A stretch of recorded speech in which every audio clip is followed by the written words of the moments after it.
한 끼. 빈속에 똥을 싸는 꿈을 꾸어 놓으니 평소의 아침보다 배가 몇 갑절은 더 고파왔다.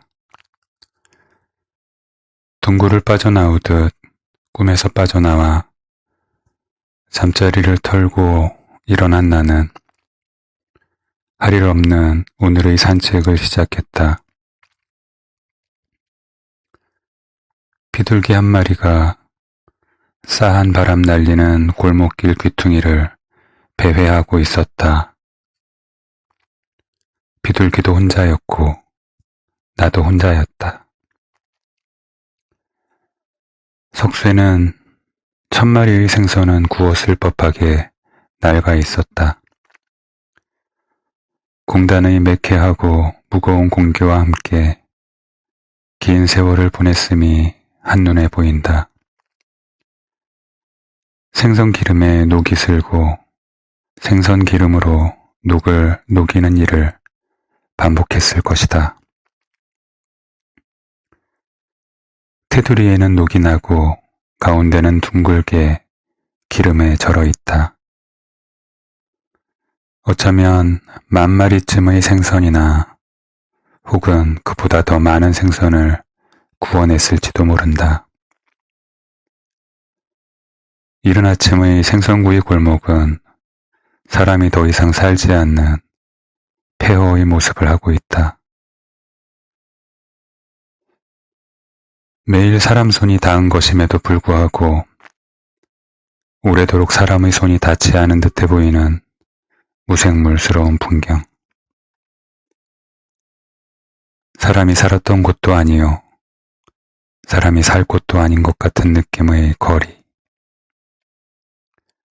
그러나 이곳은 느리지만 가볍게 담을 넘을 줄 아는 구렁이의 매끄러운 뱃살처럼 식사 시간마다 자연스레 홍조를 띈다. 오래 누워도 데워지지 않는 콘크리트 위에서의 잠자리는 늦게야 겨우 잠들 수 있을 만큼 오래 냉기를 내뿜는다. 내가 잠에 살짝 닿을 무렵이면 사람들은 이미 일터에 출근해 있고 내가 언 몸을 일으켜 세울 때쯤이면 점심 식사를 위해 식당 앞에 줄을 선다. 생선거리가 살아나는 시간이다.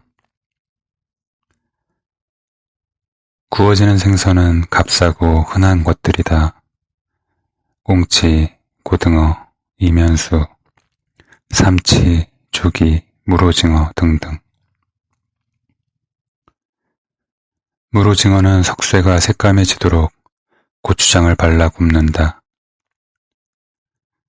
고추장이 수채 타는 냄새는 여느 생선구이의 냄새보다도 더욱 잔인하게 빈 내장을 괴롭힌다. 병어나 갈치 같은 값비싼 메뉴도 있다. 그리고 도다리, 청어, 갯장어, 전어, 쭈꾸미, 볼락과 민어 같은 계절 메뉴들을 적어놓은 크고 작은 판자들이 가게 밖 여기저기에 난잡하게 붙어있다.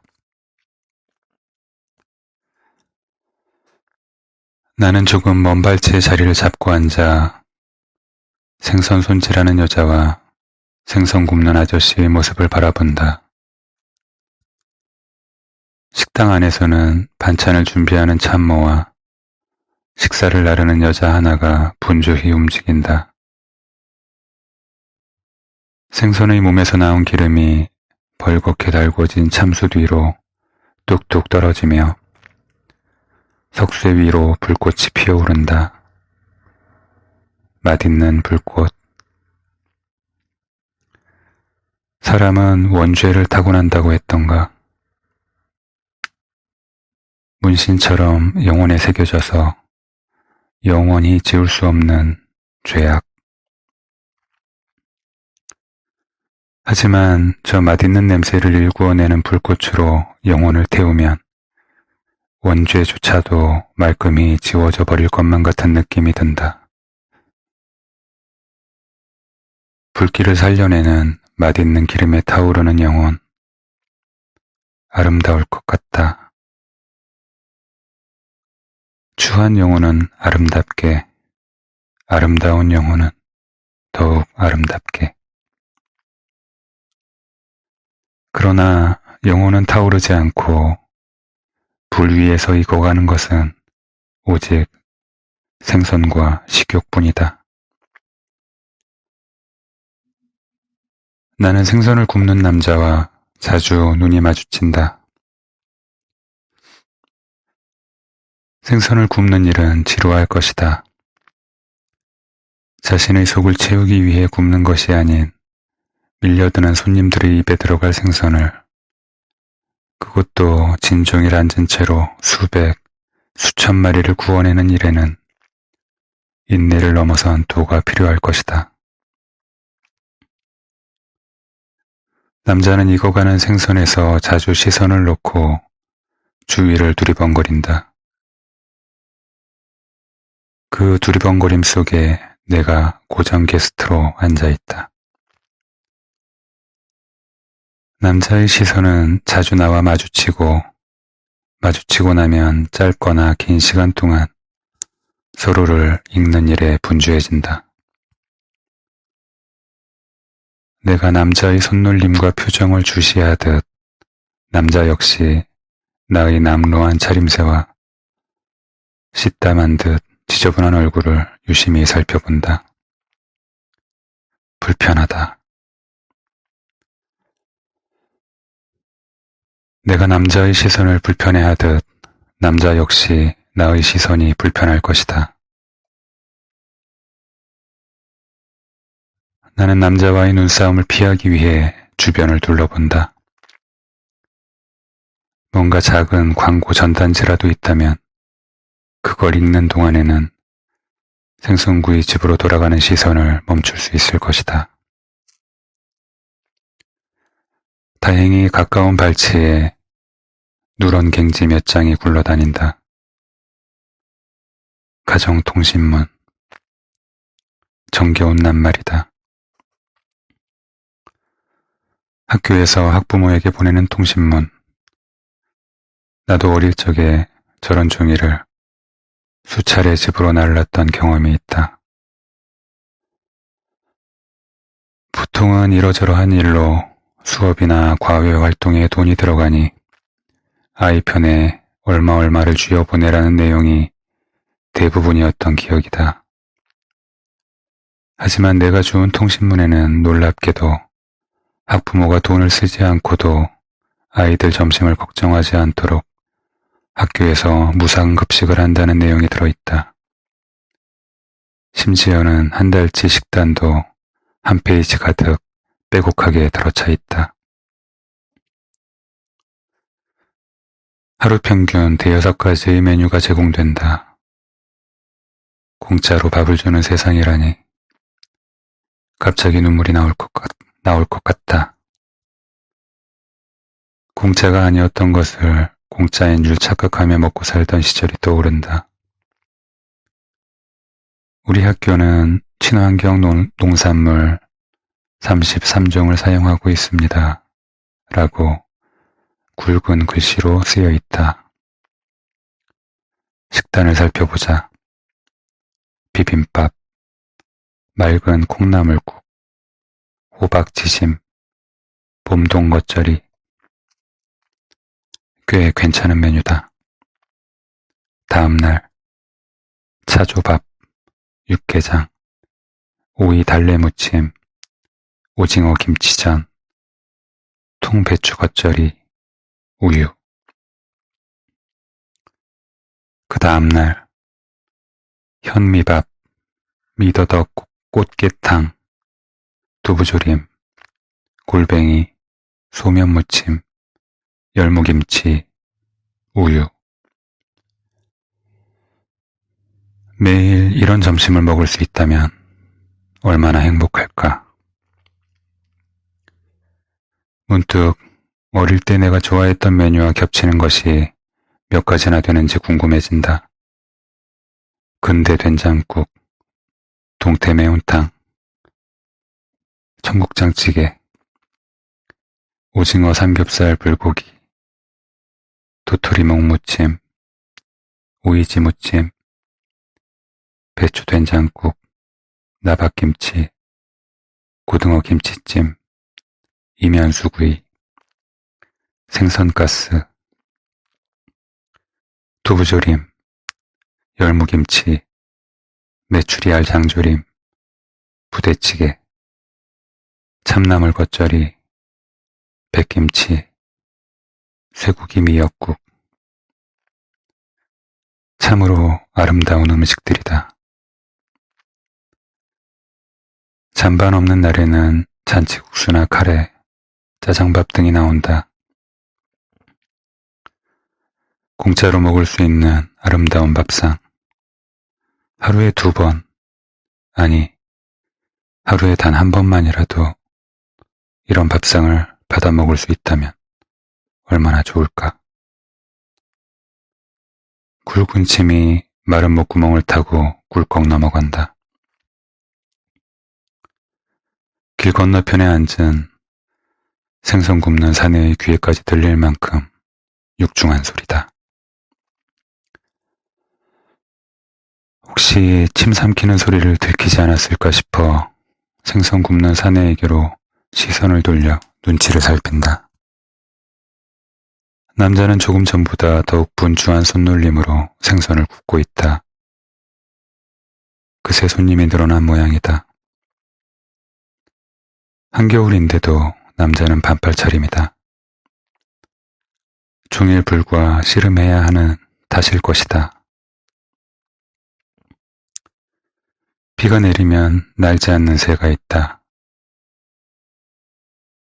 멀리서만 봐서 어떤 새인지도 이름도 모른다.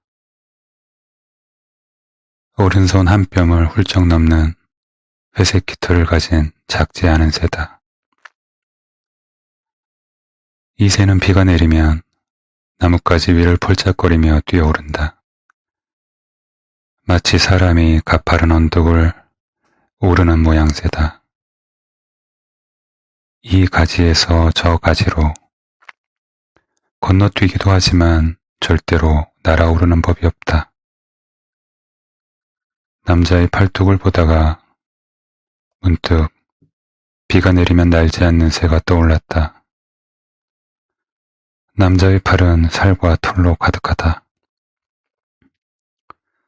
이 새와 잘 어울릴 것 같은 모양의 팔뚝이다. 생선 굽는 일만으로 가꾼 팔이다. 이른 아침에 생선을 배달하러 오는 남자의 팔은 매끄러운 구릿빛 피부에 불규칙하게 자리 잡은 근육으로 번들거린다. 같은 생선 장수의 다른 살을 비교해보는 일은 재미있기도 하고 슬프기도 하다. 같은 뿌리를 둔 다른 삶. 어떤 사람은 살기 위해 죽도록 생선을 나르고 어떤 사람은 살기 위해 죽도록 생선을 굽는다. 나 같은 사람은 끝나주지 않는 삶 덕분에 쪼그라든 위장의 비명소리를 들으며 사람들이 생선을 나르고 굽고 먹는 모습을 바라본다. 모두들 무언가를 한다. 나 역시 무언가를 한다. 아무것도 하지 않으려는 노력과 그 와중에 또 배를 채우고 잠을 자려는 노력.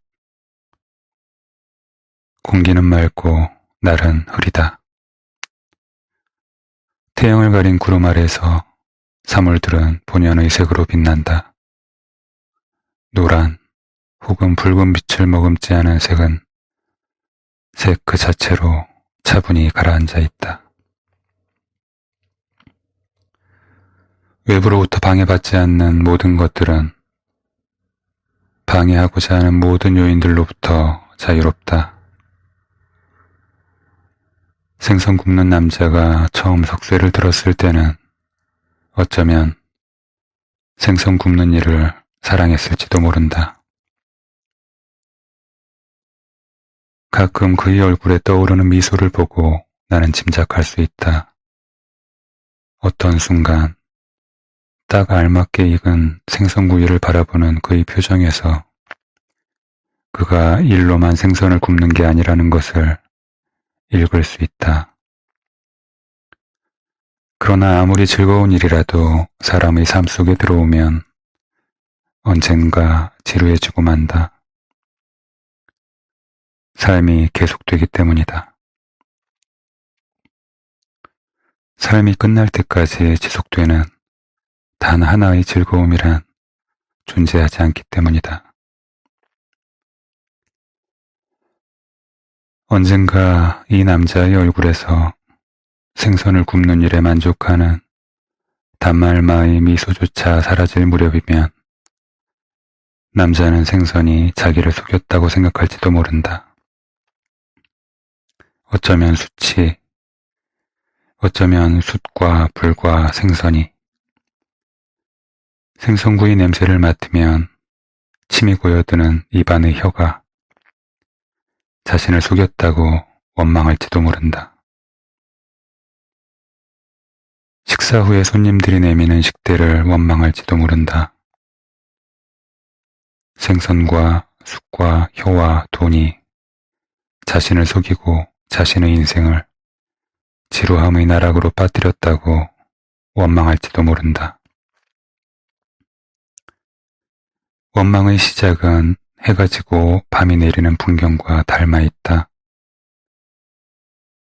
달콤했던 행복의 기억은 안개에 파묻히고 찬란하게 빛나던 사위는 어둠에 잠겨버린다.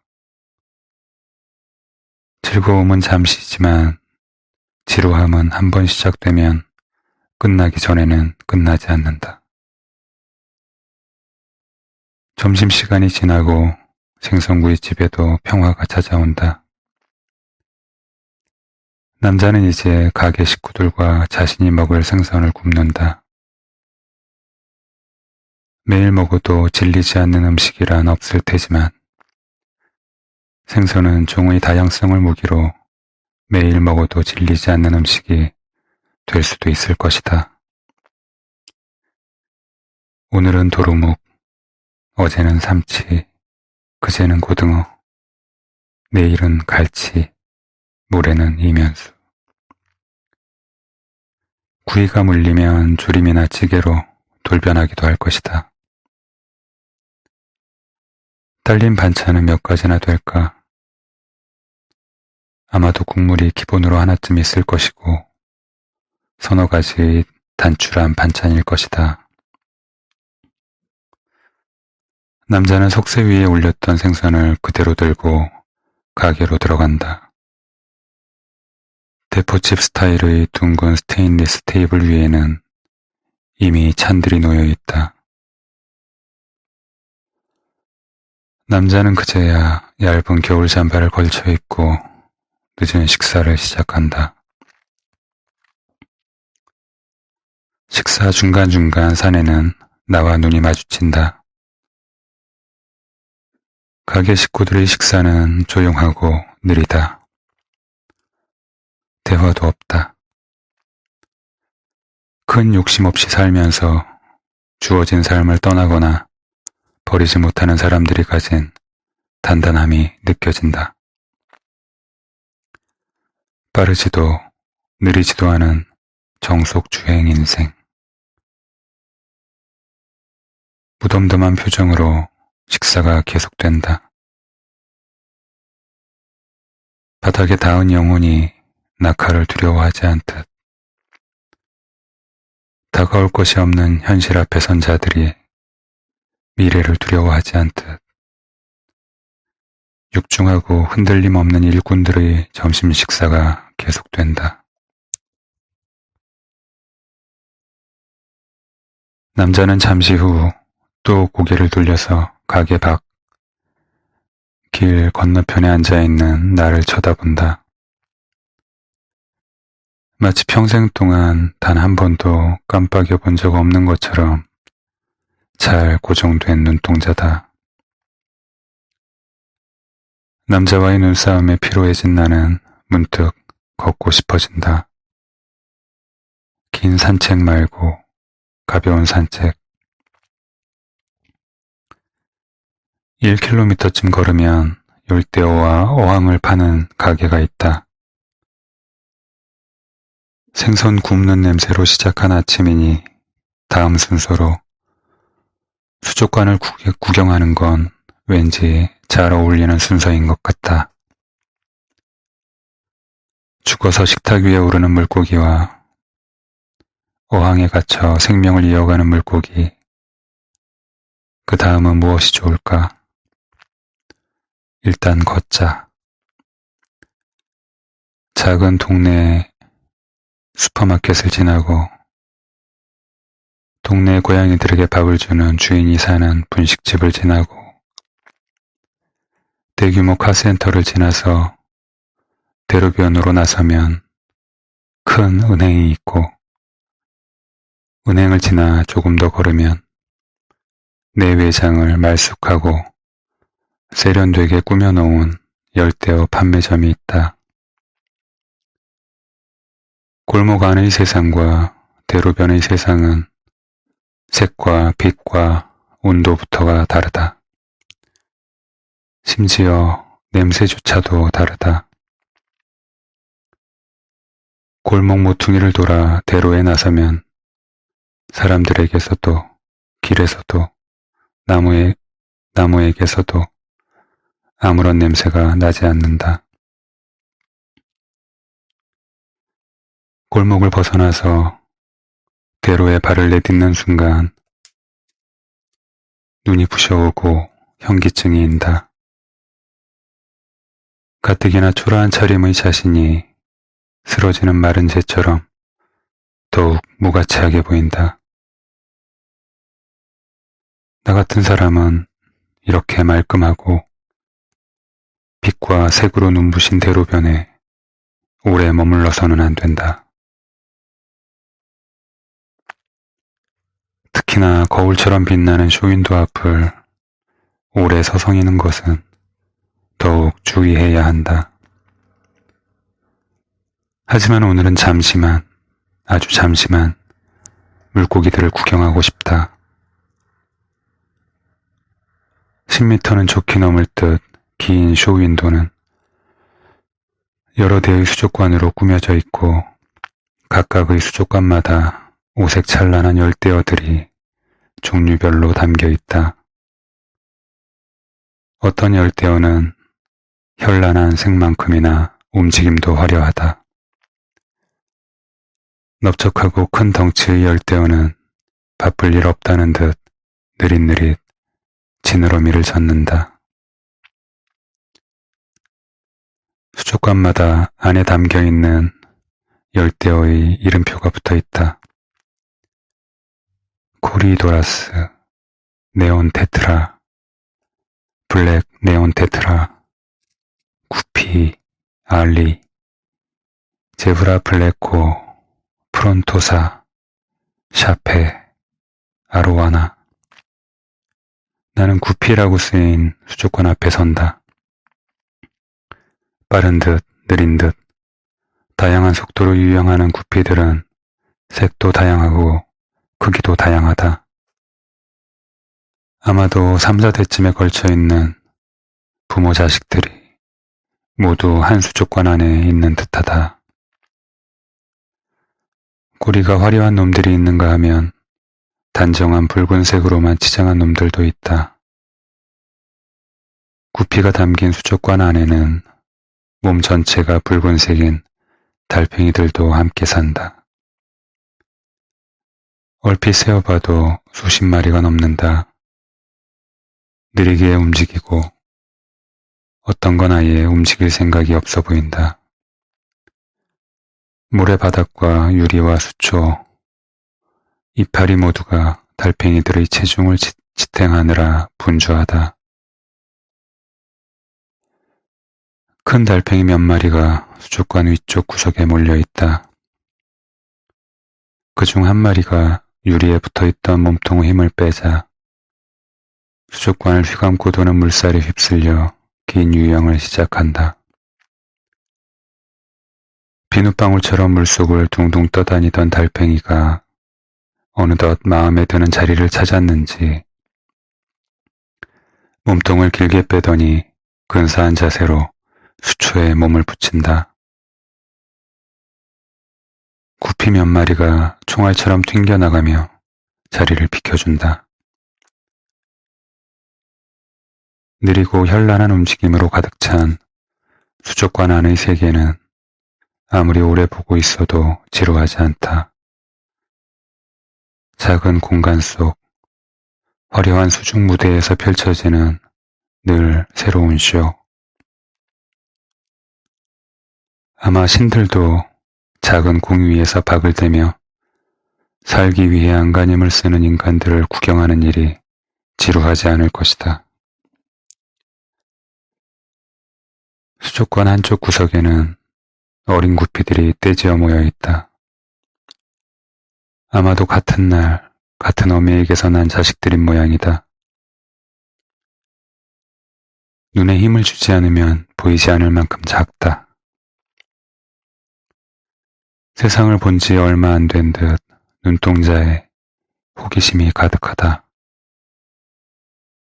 하지만 큰 구피들이 괴롭히기라도 하는지 자신들만의 군집을 이루고 그 덩어리를 울타리 삼아 절대로 그 밖으로 벗어나지 않는다. 주변을 맴도는 큰 구피들도 이 어린 무리들 곁으로 함부로 다가가지 못한다. 가끔 짓궂은 어린 구피들이 울타리 바깥의 새끼들을 건드리면 어린 새끼들은 눈에 보이지 않을 만큼 빠른 속도로 울타리를 빙 돌아 다시 울타리 안으로 돌아온다.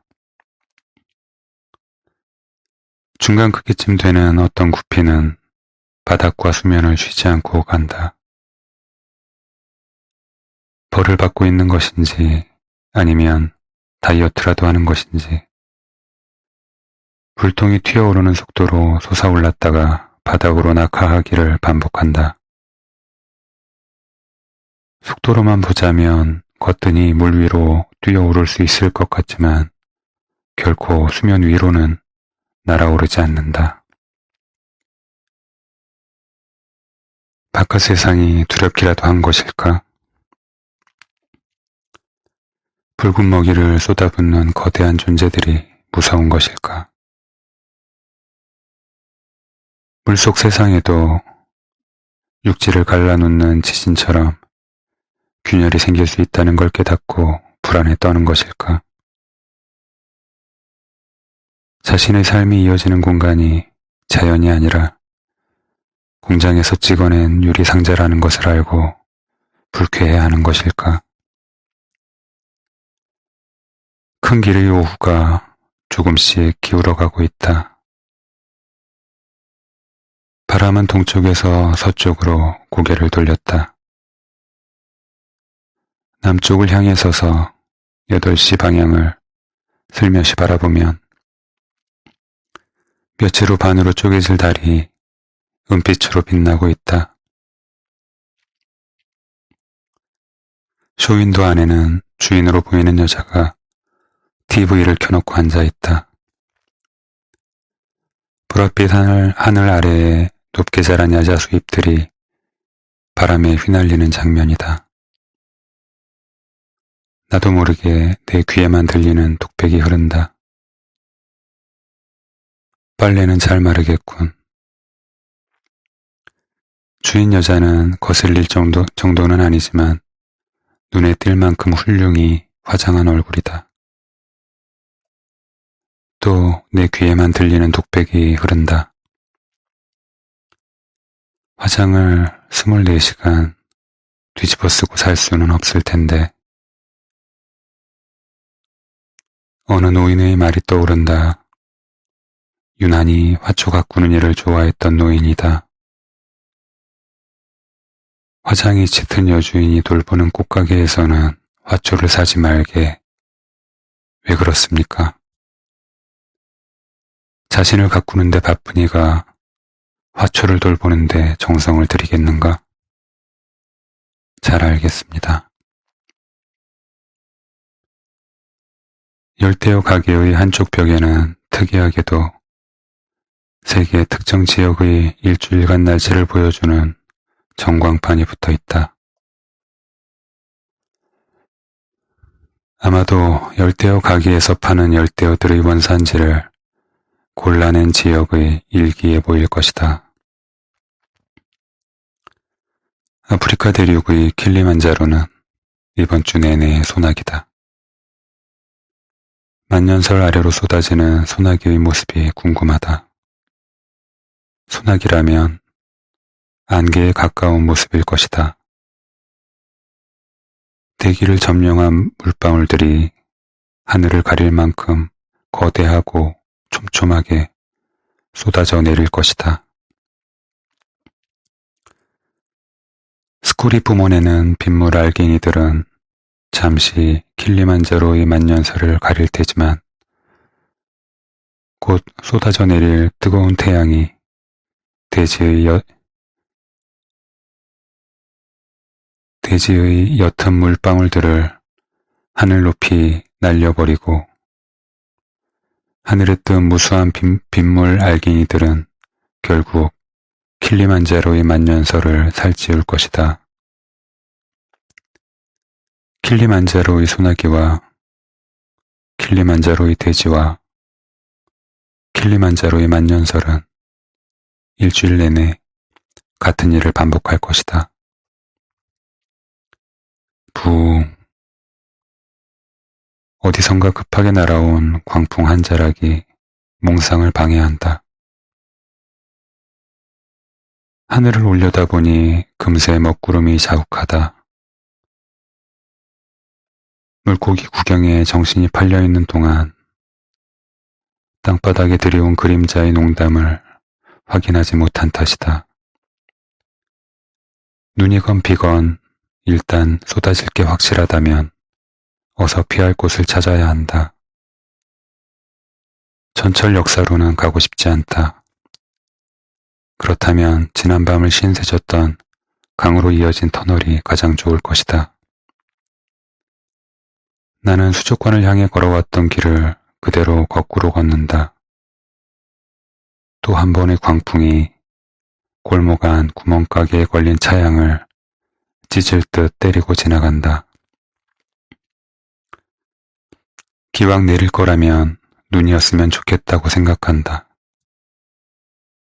올 겨울에는 유난히 비가 잦다. 눈이 냉장의 느낌이라면 겨울비는 냉동 중에서도 극한의 상태다. 물덩어리에서 물방울로, 물방울에서 포말로 변한 물의 원자는 촘촘하게 짜인 두터운 겨울옷과 바삭하게 마른 피부를 뚫고 들어와 빠르고 깊게 몸을 얼리고 날이 누그러진 후에도 쉽게 몸에서 빠져나가지 않는다. 저 멀리 조금 아까 가정통신문을 읽던 자리가 눈에 들어온다. 땅바닥에 두고 온 가정통신문은 어디론가 날아가 버린 모양이다. 비가 쏟아지기 시작한다. 길 위의 삶을 사는 사람은 몸이 가벼워야 한다. 그러므로 우산 따위가 없는 나 같은 사람에겐 비가 반가울 리 없다. 외투깃을 당겨 머리 위로 끌어올린다. 킬리만자로의 소나기 소식이 떠오른다. 어쩌면 그곳엔 뜨거운 비가 내릴지도 모른다. 툭, 툭. 외투를 때리는 오늘의 비는 평소와 달리 무게부터 육중하다. 물방울이 아니라 모래알이 하늘에서 떨어지는 느낌이다. 이런 비라면 곧 우박으로 변해버릴 것이다. 마침 생선가게 앞이다. 나는 잽싸게 생선가게의 차양 아래로 몸을 피한다. 갈 곳을 정하는 데는 채 1, 2분도 걸리지 않을 것이다. 잠시만 생선가게 처마신 새를 지자 하고는 피난처를 떠올리기 위해 명상에 잠긴다. 명상, 명상, 피난처. 엉덩이가 차갑지 않게 비와 바람을 피할 수 있는, 쭈그리고 앉을 자리가 있다면 더없이 좋을 곳. 아래턱에 잠깐 힘을 주는 사이에 입술이 터진다. 비릿한 핏물이 맺힌다. 피를 핥아 꿀떡 삼킨다. 생선가게 앞에서 맛보는 내 몸의 피. 명상을 방해하는 작은 울림이 들린다. 똑, 똑, 똑. 빗소리는 분명 아니다. 가볍지만 자주 들을 수 없어서 기억에 각인되지 않는 소리. 똑, 똑, 똑, 똑. 동, 서, 남, 북. 방위를 인지하는 것은 생존에 지대한 영향을 미친다. 소리는 내 뒤통수 쪽에서 들려온다. 고개를 돌린다. 생선 굽는 남자가 나를 쳐다보고 있다. 남자의 눈동자가 마주친 순간 주변이 적막해진다.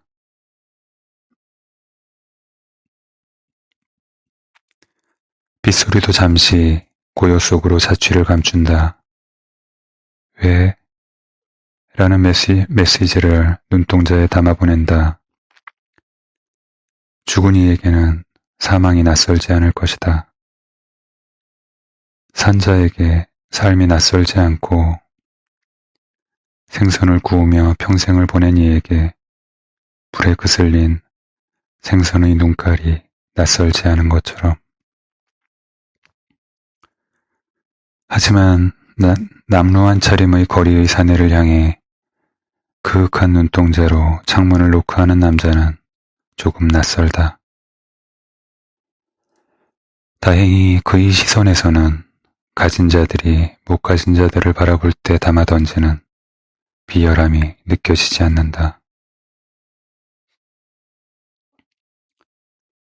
처음 생선 굽는 걸 배웠을 땐 생선만 쳐다보고 있었습니다. 타버리면 못 파니까요. 그런데 지금은 생선 굽는 동안 잡생각도 하고 지나가는 사람 구경도 하고 그럽니다. 여유가 생긴 거죠. 오래 했으니까요. 아저씨 지나다니시는 거 자주 봤습니다. 남자가 먼저 입을 연다. 하긴 내가 먼저 말문을 틀 이유가 없다. 주방 앞에 선 남자의 손이 분주하다. 음식이 나오는 선반 위에 반찬통들이 횡대로 가지런히 놓여있고 남자는 커다란 접시 한 장을 들고 반찬을 그득히 주워 담는다. 잠시 침묵이 흐른다. 살다 보면 어디에서부터 출발해야 할지 모를 때가 있다. 정해진 시간과 자리에 출발선이 그어져 있는데도 말이다. 남자가 담아온 반찬과 밥과 생선, 나는 무엇부터 먹어야 하는가? 어머니가 저를 가지셨을 때도 주구장창 생선만 드셨다고 하시더군요. 저는 태어나서 이 나고 나서부터 생선을 먹었고 팔뚝에 힘들어갈 무렵부터 생선을 구웠습니다. 파는 생선 먹는 게 지겨워지면 산지에 전화해서 못 먹어본 생선이나 특이한 먹을거리 있나 물어봐서 식구들끼리만 따로 먹기도 했습니다. 삭힌 홍어, 구워 먹어보신 적 있으십니까? 특이한 맛입니다. 남자의 표정만으로도 어디선가 찝찌름한 홍어향이 배어오르는 듯하다. 한겨울 연탄 아궁이에서 갓 내놓은 연탄재 위에 오줌을 누면 오줌 지린내가 연물을 이루며 피어오르곤 했었다. 오줌을 불에 굽는 냄새와 똥을 불에 굽는 냄새는 어떻게 다를까?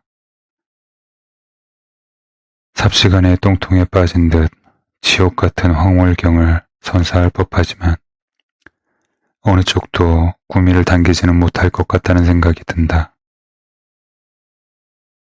참 인연이 신기한 게요. 우리 임자가 생선을 못 먹습니다. 수줍게 웃는 남자의 음성이 어린아이의 미성으로 돌아간다. 만난 것도 신기하게 만났죠. 생선 공부하러 다닌답시고 내륙이고 해안이고 할 것 없이 미친놈처럼 돌아다닐 때가 있었습니다. 지금도 그렇지만 그때부터 벌써 생선이 제 인생이었으니까요. 회 좋아하는 사람들이 봄 도다리, 여름 민어, 가을 전어, 겨울 방어 해가며 회 먹으러 다닐 때 저는 화로랑 숨 메고 다니면서 죽어라 구이로만 맛을 봤습니다. 사실 계절 생선에 맛있다는 건 호사가들의 입담이죠.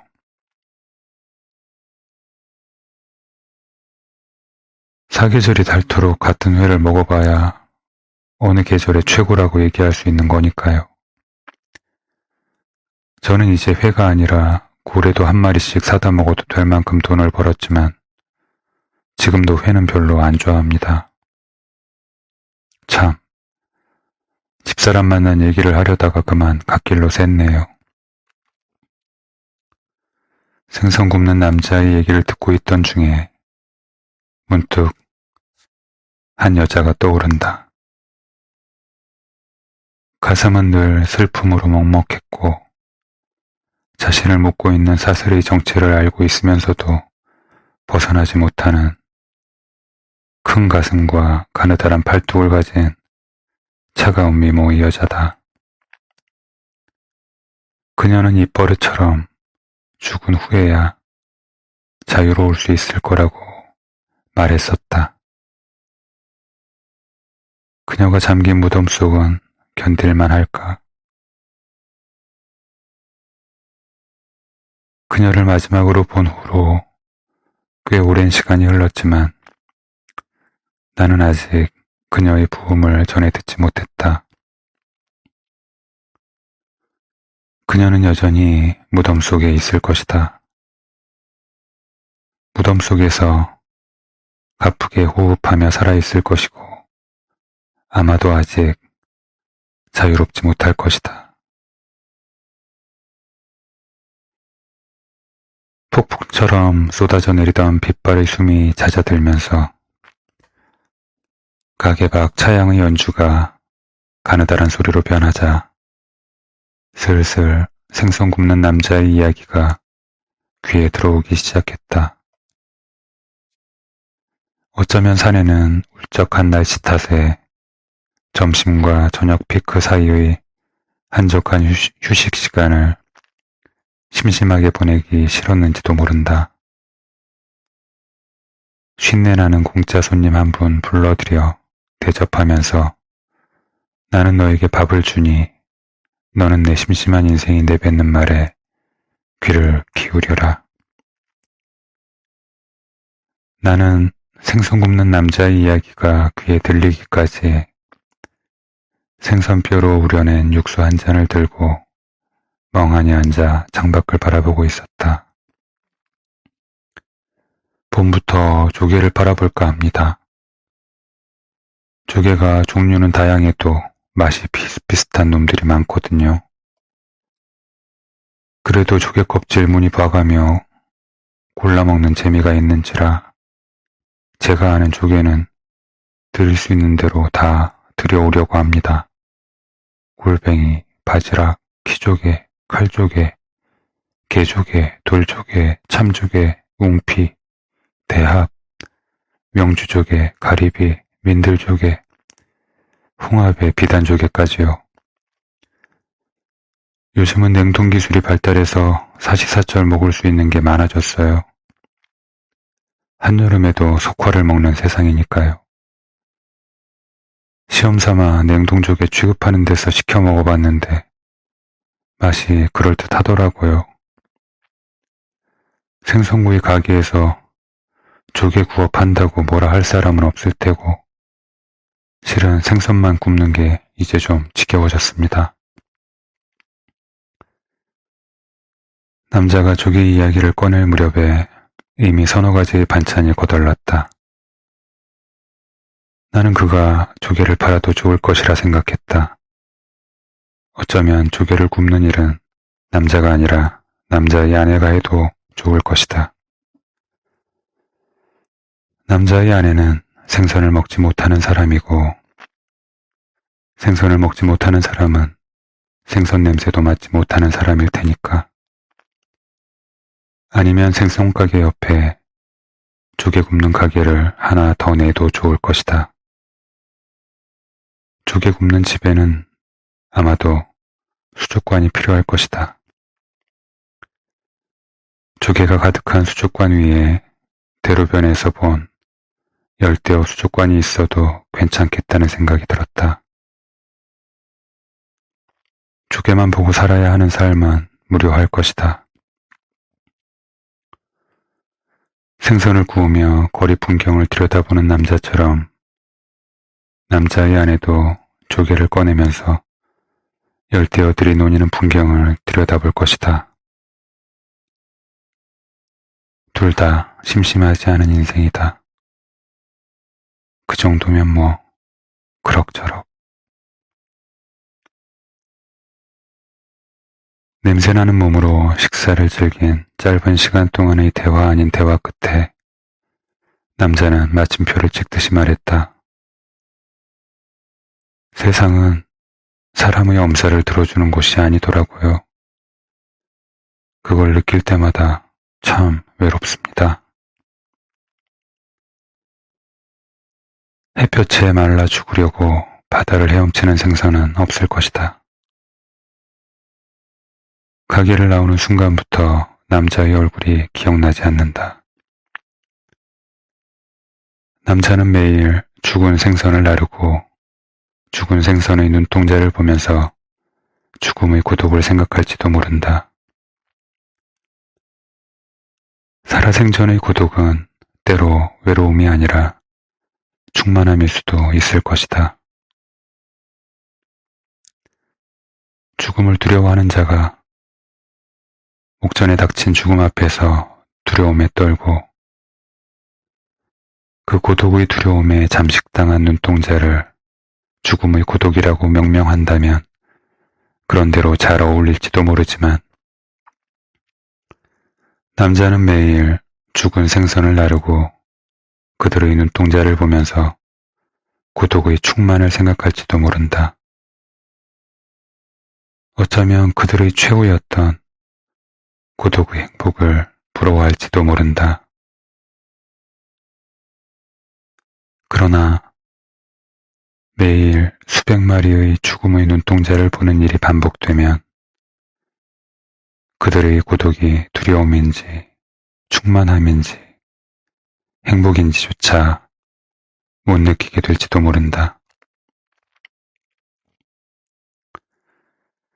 운 좋게 한 끼 식사를 거하게 얻어먹을 수 있었지만 5분이 채 지나지 않아 나는 골목 사이 모처의 늘 열려있는 화장실에 처박혀 먹은 것을 모두 토해냈다. 충만하였으나 곧 비어버렸다. 텅 빈 화장실에 혼자 가득 차 있는 내가 너무 외로웠다.